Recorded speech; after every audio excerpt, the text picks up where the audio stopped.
छोटी बच्ची की कांवड़ यात्रा।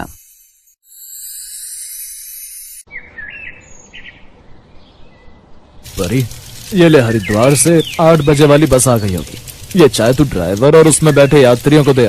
सुबह सुबह का समय है। ठीक है काका। परी जल्दी से चाय लेकर बस अड्डे की ओर चली जाती है और सबको गर्मा गर्म चाय देकर आती है। चाय चाय, गरम गरम चाय पी लो। ये लीजिए काका काकी। परी के पिता की कई साल पहले ही मौत हो गई थी और उसकी माँ की एक रोज अचानक आंखों की रोशनी चली गई। तब से नन्ही परी घर की सारी जिम्मेदारियां आ गई और वो अब चाय की दुकान पर काम करके अपना घर खर्च चलाती। राजेश भैया, ये लो आपकी चाय। अरे लाला परी, तू भी समय की एकदम पाबंद है। हमारी बस यहाँ आकर लगती नहीं कि तू पहले चाय लेकर पहुँच जाती है। सच, छोटी सी उम्र में बड़ी तेज हो गई है तू। तभी वहाँ से कुछ कावड़िए गुजरते हैं जो बम भोले का जयकारा लगाते हुए चले जा रहे थे। उन्हें देख परी बस वाले ड्राइवर यानी कि राजेश से पूछा, भैया ये कौन है? ये कावड़िए हैं परी। सावन महीना है ना, इसमें कावड़ लेकर भोलेनाथ के द्वार हरिद्वार जाते हैं और वहाँ जाकर उन्हें जल चढ़ाते हैं। कहते हैं उनसे जो भी मांगो वो सब मनोकामना पूरी करते हैं। क्या सच में? फिर तो मैं भी जाऊंगी कावड़ लेकर। क्या कहा, तू जाएगी? अरे ये सब इतना आसान नहीं है बिटिया। लेकिन नन्ही परी कहाँ किसी की मानने वाली थी और अब वो हर रोज घर आकर प्रार्थना अपने भोलेनाथ से करती। भोले बाबा, इस बार मैं भी कावड़ लाऊंगी। आप मेरे छोटे पैरों की मदद करना कि मैं वहाँ पहुँच पाऊँ। वहीं खड़ी उसकी माँ उसकी ये बात सुन रही थी और वो हैरानी से पूछती है, परी तू तो बहुत छोटी है, ये यात्रा की पता है कावड़ का रास्ता लंबा और मुश्किल होता है। ये छोटी बच्ची की बात नहीं। माँ, मेरी श्रद्धा बड़ी है, उम्र नहीं। और भोलेनाथ के लिए तो उसके सभी भक्त एक समान होते हैं ना। अच्छा मैं चलती हूँ माँ, काम पर जाने के लिए देर हो रही है। ऐसा कहकर परी दुकान पर चली जाती है। चाय जाकर वो लोगों में बांटती और उसे जो भी मजदूरी मिलती उसमें से थोड़ी वो कांवड़ पर जाने के लिए बचा लेती। एक दिन, माँ मैं लाला की दुकान से राशन ले आई हूँ। मैं भी हाथ धोकर खाना बना देती हूँ। तुम्हें भूख लगी होगी ना? मेरी बच्ची, मेरी वजह से तुझे कितनी मुसीबत झेलनी पड़ रही है। काश मैं ठीक होती तो तेरी कुछ मदद कर पाती।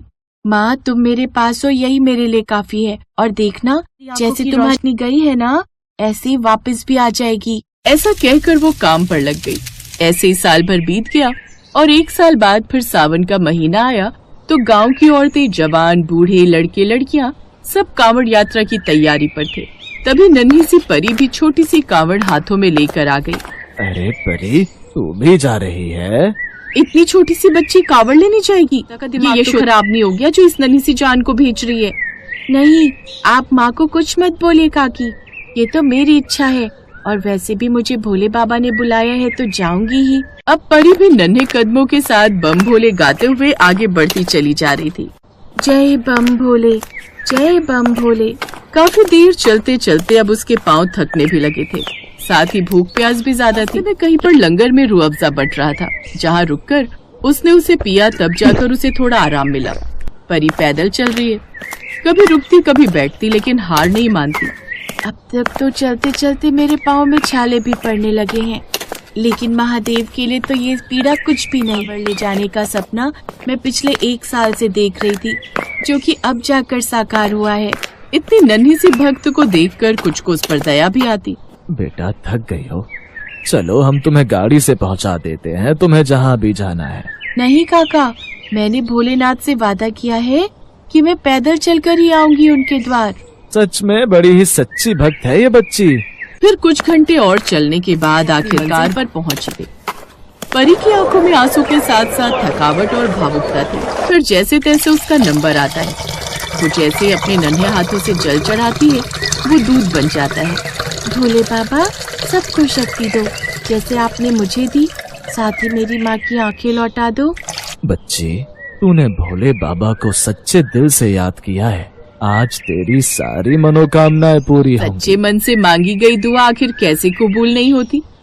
वो अपने नन्हे कदम से जब कांवड़ लेकर घर लौटी तो उसकी माँ की आंखों की रोशनी पूरी तरह लौट चुकी थी। तू सच में भोले बाबा की भक्त है परी। तेरे कारण अब मेरी आंखों की रोशनी भी लौट आई है बेटी। तेरी श्रद्धा में बड़ी भक्ति है, अब तुझे कभी भी कुछ नहीं होगा। माँ, जब श्रद्धा हो तो कोई रास्ता मुश्किल। बिल्कुल सच कहा मेरी बच्ची। अब परी हर जगह मशहूर हो गई। साथ ही लोगों को जब उसकी गरीबी के बारे में पता चला तो उन्होंने उसे और उसकी माँ को मदद के तौर पर काफी पैसे भी दिए, जिससे उन्होंने खुद की दुकान खोल ली और धीरे धीरे उनकी गरीबी भी दूर हो गई। यशोदा अब पूरी तरह ठीक हो गई, इसलिए घर गृहस्थी अब वो संभालने लगी, जबकि परी को उसने अच्छे स्कूल में पढ़ने डाल दिया।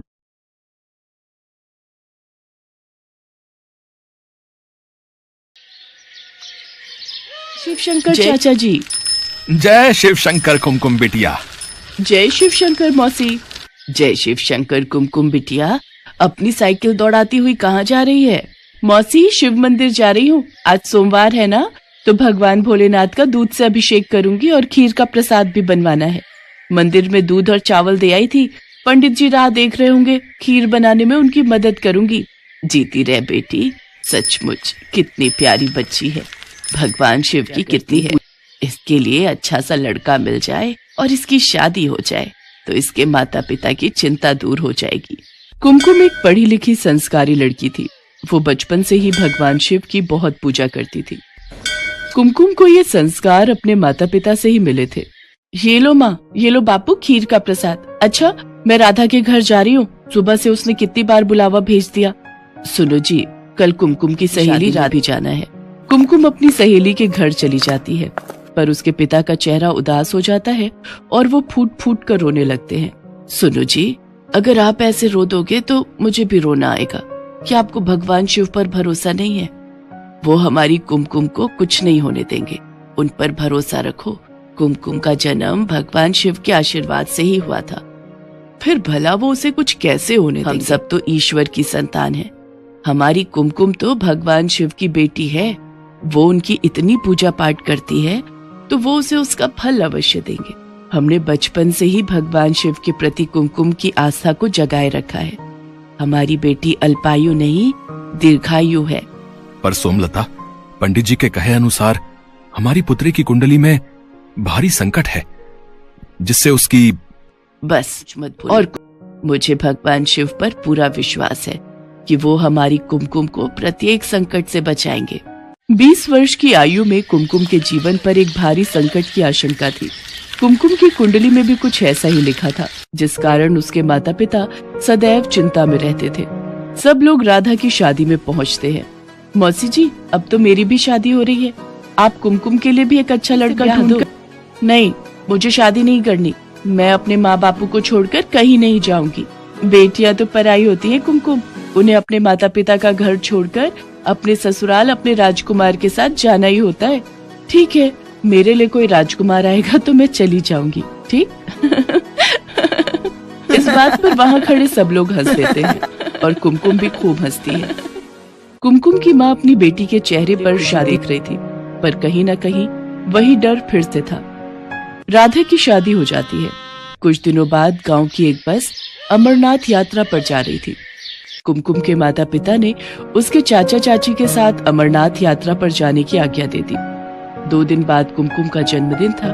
इसी चिंता में उसके माता पिता भगवान भोलेनाथ का ध्यान कर रहे थे। उधर कुमकुम अपने चाचा चाची के साथ अमरनाथ की यात्रा के लिए चढ़ाई आरंभ करती है। कुमकुम, पहाड़ से किनारे से हटकर चलो। ठीक है चाचा। चाची जी, आपको ठंड तो नहीं लग रही? मेरे पास एक गर्म स्वेटर और है, दूं? हाँ, दे ही दे। और कहीं चाय मिल जाए तो थोड़ी देर बैठकर चाय पी लेते हैं। ठीक है, तुम दोनों यहाँ बैठो, मैं सामने कैंप से चाय लाता हूँ। कुमकुम के चाचा चाय लेने के लिए चले जाते हैं। कुछ देर बाद वो आगे की यात्रा तय करते हैं।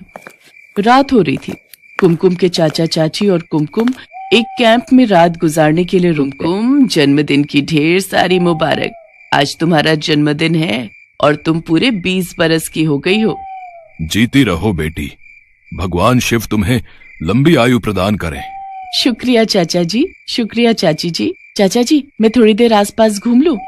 ठीक है बेटी, पर ज्यादा पहाड़ के किनारे पर मत जाना। कुमकुम आसपास का वातावरण देखने लगती है। अमरनाथ पर बसे पहाड़ बहुत सुंदर लग रहे थे। बर्फानी गुफा बस कुछ ही दूरी पर। कुमकुम ओम नमः शिवाय का जाप कर रही थी। हे शिव शंकर, आज आपके आशीर्वाद से मैं आपके परम धाम अमरनाथ की यात्रा कर रही हूँ। आज मेरे जन्मदिन पर मुझे आशीर्वाद दो भगवान।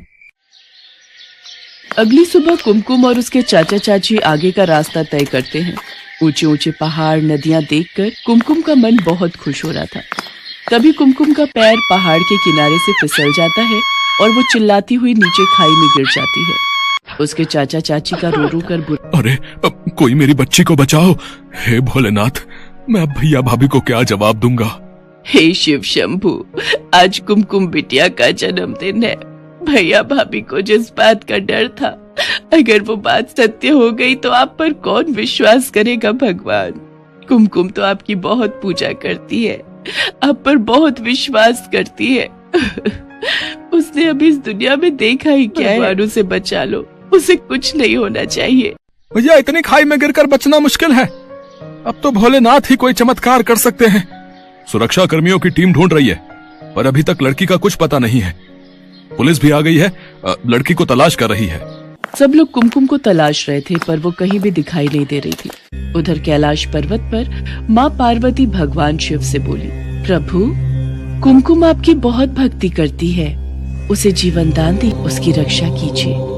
अपनी समाधि से उठिए, अपने नेत्र खोलिए प्रभु। आपकी पुत्री कुमकुम इस समय विपदा में है। वो आपके दर्शनों के लिए अमरनाथ यात्रा पर आई है, इसलिए उसके विश्वास को टूटने मत दीजिए। उठिए प्रभु, उठिए। देवी पार्वती के पुकारने पर भगवान शिव अपने नेत्र खोलते हैं। देवी पार्वती, आप तो जानती हैं, जो भी भक्त जो सच्चे हृदय से मेरी पूजा और भक्ति करते हैं, मैं उनके जीवन के सारे संकट दूर कर देता हूँ। जो भी भक्त मेरी शरण में आता है, उसे मैं कोई कष्ट नहीं होने देता। कुमकुम ने सदैव मेरी पूजा और भक्ति की है। मैं उसके जीवन पर आया संकट करके दूर आज उसे दीर्घायु प्रदान करता हूँ। कुछ देर बाद कुमकुम झाड़ियों के बीच बेहोश पड़ी दिखाई देती है। उसे जरा सी भी खरोंच नहीं आई थी। ये देखकर सब लोग हैरान रह जाते हैं। कुछ देर बाद कुमकुम को होश आता है। सब लोग इसे भगवान शिव का चमत्कार मानते हैं और ओम नमः शिवाय का गुणगान करते हैं। चाचा चाची के साथ बाबा बर्फानी के दर्शन करती है और उनसे आशीर्वाद प्राप्त करके खुशी खुशी घर लौटती है।